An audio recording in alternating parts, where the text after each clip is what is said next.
starting off the video moving the M2 so I can put the new wheels or wheel spacers on the 540.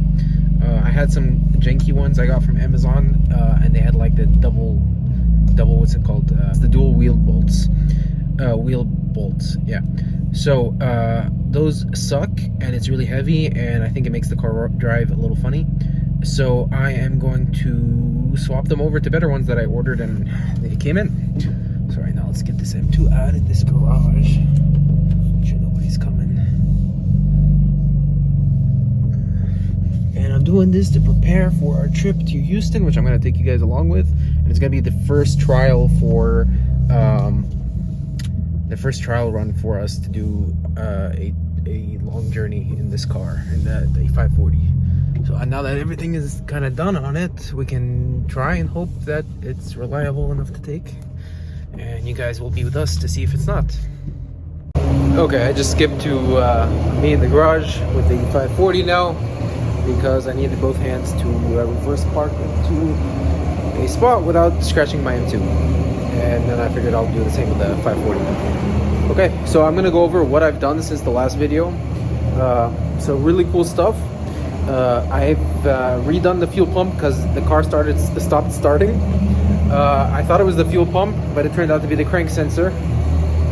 So I got a new fuel pump in there, and I might as well do it. It's a good maintenance item to do anyways, so it wasn't that expensive. And then I did the crank sensor.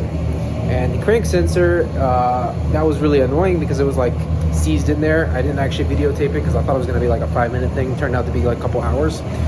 And then I took it to my friend and got all new control arms. And this is really cool because the suspension was kind of whack. So I got control arms, both front control arms, the tie rods, the sway bar links. So pretty much all suspension other than the shocks. And the shocks are kind of messed up on this car. They're leaking all, and they're kind of bouncy and all that stuff. But I'm gonna get a B12 kit for that, I think. So lowering springs in the Bilstein shocks. Now that I gotta wait a little while for that because I've overspent my the amount of money I wanted to spend on this car for a while. But yeah, if all goes well, I'm going to treat this car to new shocks and springs very soon. So let me get started on this, and then we'll get working on the other stuff that it needs before we do the trip. Okay, so these are the stinky ones. They're really heavy. They're really annoying because you have two sets, but they, I guess, make it into stud conversion. But I don't like that. I'd rather keep it more OEM-ish. These are, unfortunately, I had to go with really wide ones. I think they're 25 millimeters, both of these, just because these wheels don't really fit in the front. So now with these, it should fit, and I think it will drive better too, like this. Hopefully. Actually, I'm gonna take. It should fit, right? Why do these hubs look bigger? Oh, fudge. Okay. Well, fail. I think these hubs are too big. They sent me the wrong hub. That sucks. I'm gonna say these things look really wide. Let's see if it fit in the wheel. Actually, they fit. So I guess they're going on. Cool. So then I guess maybe these hubs are the wrong size? That's really strange. Oh well, they're going away. But as you can see, that's new. That's new. Where's the other guy? This little guy here, he's new. And this guy is new. I use some quality male parts, male and Limford. It's got sort of a mix of the parts. But these are making it drive so much better. And then with this change, they'll drive better. And then all that's left is these shocks that are totally blown. And I'm gonna change out the springs to the probably H&R springs to go with the Bilstein, or whatever comes with the B12 kit. Alright guys, the spacers are now on. These are much better fitting, and I guess these guys actually were the wrong hub size because I didn't realize they're actually smaller a little bit than what's the wheel. So I think they might be like E30 something else, E39 fitment or something. But these guys sit much better. I'm much more confident in these as far as the safety aspect and the drivability. Plus, these weigh a freaking ton. I'm sure it's not good for unsprung weight and rotational weight and all that crap. Not that it matters. I mean, this thing's a boat, but. Okay guys, let's continue on the process of getting this car ready to go to Houston. So now what I need to do is actually, this little plastic piece that goes into the intake boot has a crack. I think last time I took it off, it actually popped off. So I temporarily taped it to drive it around, but I'm sure it has a small vacuum leak, and what we're gonna do is try to fix this. I can order another piece of this, but it's like 90 bucks, and I prefer not to spend 90 bucks on something like this. So if I can mend it with some what is it, like RTV, this high temp RTV, I'm going to put inside of it to seal it up, and that should take care of that small vacuum leak. It drives fine, it's just for sake of peace of mind.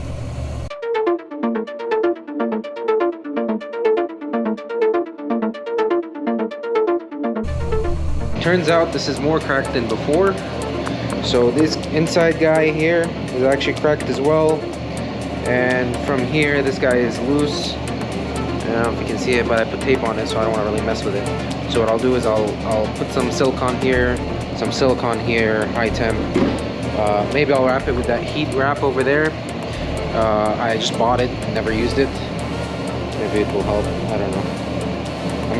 I think I'm just gonna end up buying another one of these. But for now, this stuff is gonna have to do.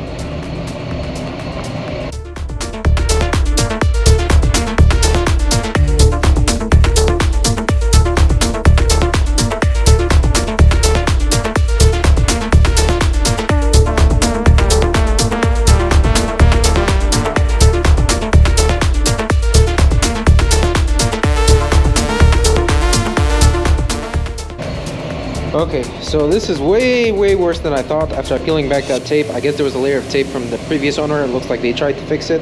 So we're gonna end up getting a new one of these. I put some of this stuff here just to seal a little bit, and then it had this little ring underneath, so this will go back on here inside of this, and then I'll put it back just for the trip. But after that, I need to get this guy reattached like this, something like that. I think it's like this. And I'll use that same RTV kind of stuff, and then I'm gonna go ahead and place an order for a new one of these pipes, because that's just trashed. Alright, so I actually got this together. I'm not too happy with it, even though I got all the putty stuff in there. It's actually all dry. I let it sit for a few hours, and I got it in there too, so nothing really, it's not perfectly dry. It's mostly dry. But I ended up taping it from outside as well as putting putty on the outside. This is all just a temporary fix, just to get me through the trip. Alright, so I got it all put back together, mostly. This ugly thing. I don't know why I used the heat tape for it. It was a waste. But I cut some thinking I can use it. But anyways, this thing is huge. It's kind of cool because it's actually heat insulation. Look at it. I didn't realize this, but it's actually sealed from here. So they have this like old seal, rubber seal here, and I think this serves as heat insulation, right? And it kind of protects the intake manifold from getting too heat soaked. I didn't realize it actually had a purpose. I thought it's just a look thing, but it looks like it actually has a purpose. At least I think. It's quite ugly and it's huge. The engine looks like it's now like a 7-liter. It looked so small without it.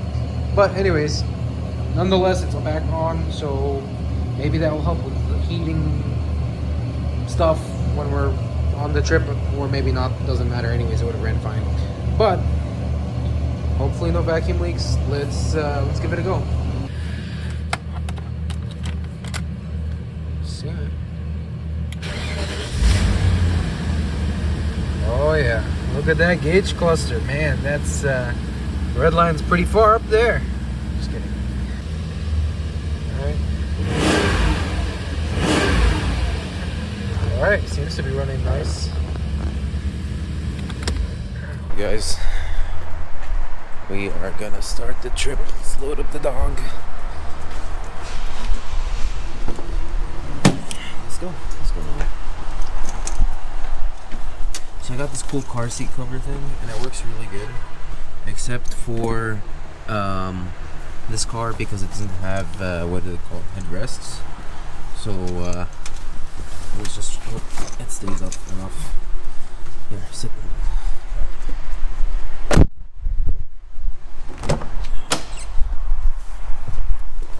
Let's get going.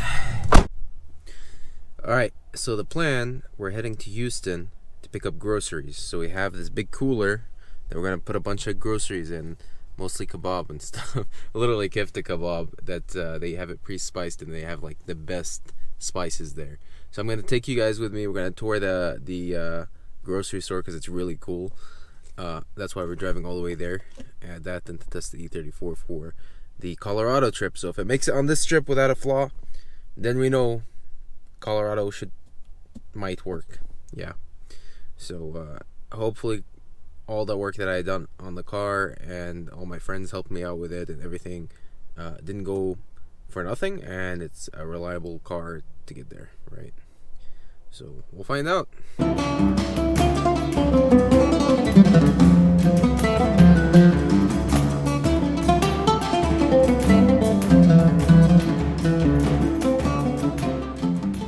Alright, so we made it to Houston. We just stopped to get cheese pies, so I'll show you guys what those look like. They're ordering it, and my wife's ordering it now, so she's gonna bring it out. Since we have the doggy and we can't eat inside, we didn't want to leave him alone. What's up, buddy? What's up, Mello? He's a funny dog. But so the car did great. The car made it. It had no issues, thankfully. Knock on wood. We still have the trip back. I don't want to say, you know, it's been perfect, but it's been pretty good. I got to see its weak points, so I'll definitely fix those before we do the Colorado trip, which is the shocks. The shocks are blown, and I want to do the B12 kit so I can get better handling too. So that's definitely a weak point. I hate the steering wheel. I changed it into this, but it's a lot smaller. Let me show you. So this steering wheel is actually really small. It's like a, I don't know what it is, a 14-inch maybe, but you can't even see the gauge cluster unless you go like at this angle. But like normal driving, that's how it looks like. And it's really heavy because it's so small. So I'm thinking about actually just buying the nice M-Tech one and converting it back to like an OEM Plus kind of thing.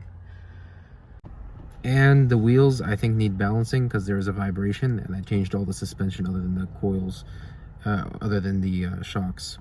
So it's either the shocks are completely blown, which I think they are, and it's somehow vibrating the whole car, or the wheels, I think more likely the wheels need balancing because I never balanced these wheels since I put them on. It came with tires, so I just threw them on. But other than that, pretty smooth, pretty good. Engine's running great. Temps are great. Everything is great. So these are the meat pies that I was talking about, and these are the this is called cack, but it's wrapped with akawi in it, which is a type of cheese. So cheese and bread. Yeah. All right, so we're walking at this trail now. It's some trail in Houston, but it looks pretty cool. Taking the dog for a walk so they can stretch his legs out. Yeah, they got like a nice creek down there. Look at the view from here. That's pretty nice. Get the skyline, and then they have the little river thing. Not bad.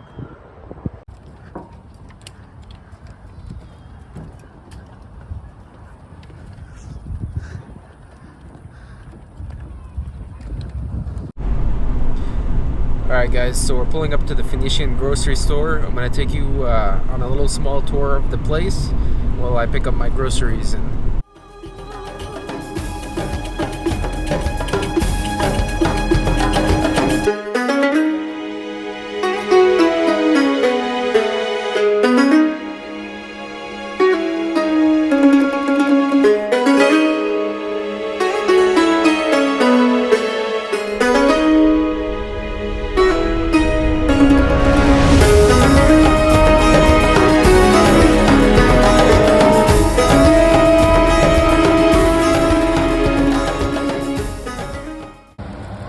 Alright, so we filled this thing full of meat. cheese. And now we gotta put this ice that we got.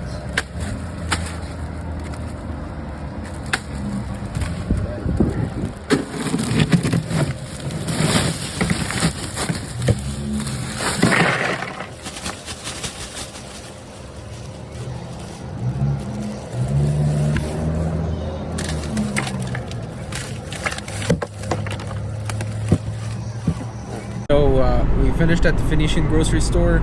We got the ice, put gas, and now we are back on the road. But this time, where are we going? We're going to this place called the Turkish Farm, right? So this place is literally a farm where they grow and raise all their products, and you know, I say products, but animals and all that stuff. And then they serve it to you on their restaurant that's on their farm. So we're gonna actually eat at this restaurant. They have super cool foods. Last time we did the Turkish breakfast there was amazing. I don't know if we're gonna do that because it's kind of late in the day, but we're gonna try their other stuff, and I'll show you guys what we get. So the 540 has not let me down so far. That suspension is trash, and I realized the sport seats are a lot less comfortable than I thought they were. So like the old E34s I had the, you know, the cushiony, ugly seats, but this one has the fancy sports seats that people pay thousands of dollars to mod and add to their car, and they actually are super duper uncomfortable on long trips. They have really good bolstering for twisties, but that sucks on trips like this because like you can't move at all. You're kind of just like stuck, but it is what it is. Anyways, let's get to the farm. So I stopped to put gas. What? It's pretty cool. No editing. We got E85 Premium, E15. Man, that's the biggest selection of gas I've ever seen. So the Turkish place, they had, it used to be a Turkish breakfast in the morning apparently only. In the afternoon, it's a barbecue. So you actually barbecue your own stuff, which is kind of cool. So we ordered our food. We ordered like a pound of lamb skewers and a pound of chicken skewers, and then literally we just grilling it ourselves. They bring you just the meat, literally on this plate. They just pour it on. You cook it, you eat it, and you're on a farm.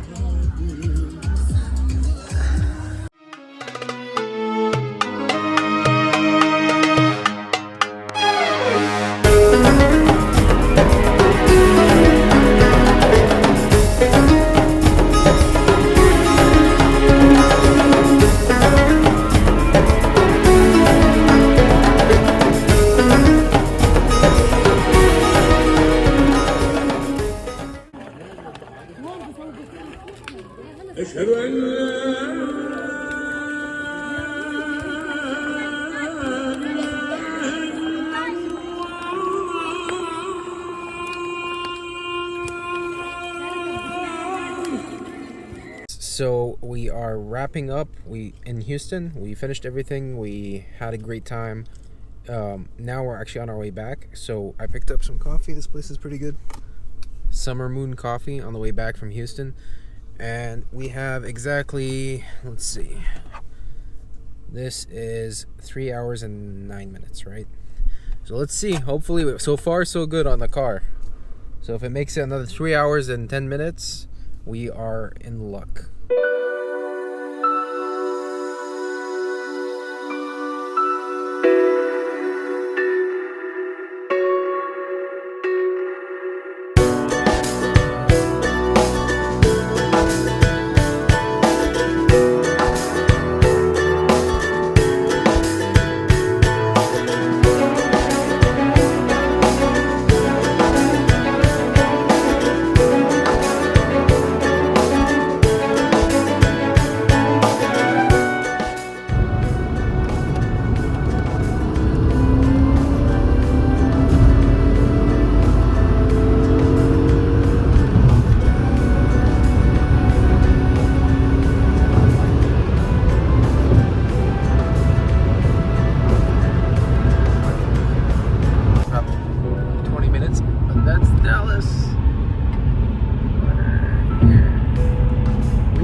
Skyline was trash. Everywhere else doesn't have it. What is that? Alright, we made it back. Now I just gotta unload some of the groceries. I already took in the meat. And call it a wrap. She did good. I'm so exhausted, but man, the car did great. I'll keep you guys updated on the next steps on this car. I'm gonna do a visual restore on it soon. Then the suspension, probably change the steering wheel, probably more stuff. So stay tuned and subscribe if you're not, and like and thumbs up. That helps me a lot. I appreciate it, guys.